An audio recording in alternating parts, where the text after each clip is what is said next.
Good morning YouTube. So with today's video, let's dive into the brand of Dolce and Gabbana. I should have reviewed this one when it first came out, but I'm the kind of guy that just tries to avoid being on the hype train and talking about all the popular stuff. Yet here I am, because today we're going to be talking about Dolce & Gabbana Light Blue EauIntense or EauIntense. This fragrance was actually launched in 2017 and is classed as a woody aquatic. The note breakdown, top notes can be mandarin orange, but also grapefruit, with the mid being seaweed notes, but also juniper, and the base is going to be amberwood and musk. So what do I get out of this scent here?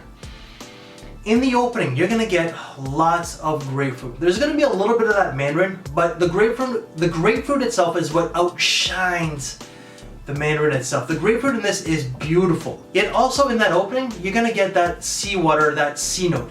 The sea note itself adds a lot of saltiness to this scent here. There's going to be a little bit of woods, but not a whole lot. The wood itself kind of reminds me of a driftwood that's washed up on the beach. But you're also going to get lots of musk. I don't get amberwood, I just get lots of musk, sea notes, so a very salty, musky fragrance, bright grapefruit with a little bit of woods.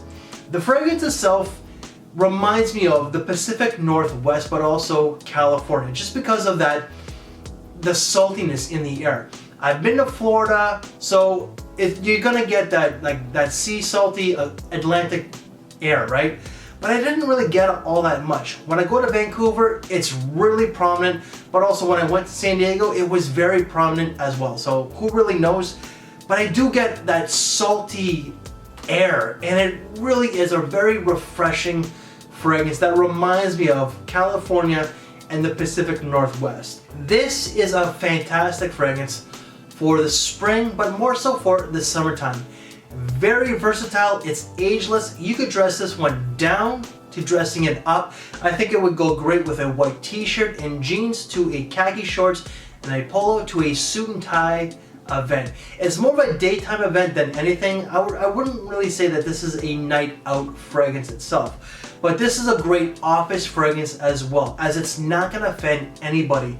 It's kind of clean, it's refreshing, it's aromatic, and performance on this. This is an eau de parfum. This is going to last longer than the original light blue, which probably only lasts 3 to 5 hours at the most. This I got 7 to 8 hours. On average was 7.5 hours, but every so often I would get 8 hours.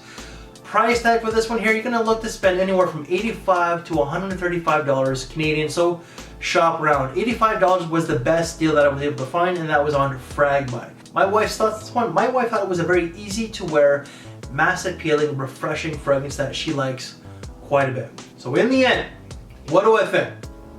You're going to have to go out and get this. The reason why it gets a lot of praise and a lot of hype is for a very good reason. I'm a guy that avoids the hype trend. I try not to hype too many fragrances up. I don't like being that guy.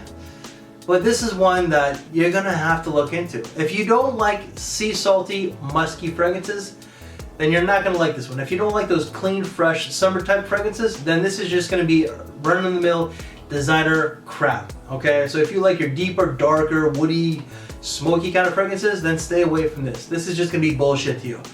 But this, for me, is an easy to wear, mass appealing scent that is ageless, versatile. The performance is decent, especially for a summertime scent, and this is also springtime. The only drawback with this one here is that it might be a little bit too popular. Yet for me, this is a 5 out of 5.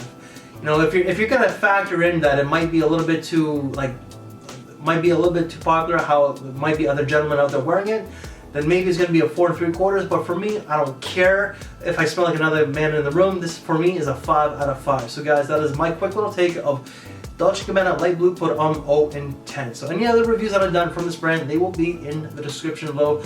If you want to see some other great summertime fragrances, then please check out all 4 corners. And before you go, gentlemen, please give me one of these, as it really does help the channel and the algorithms. I thank you for your time, take care, and I'll see you later. Thanks for watching, everyone.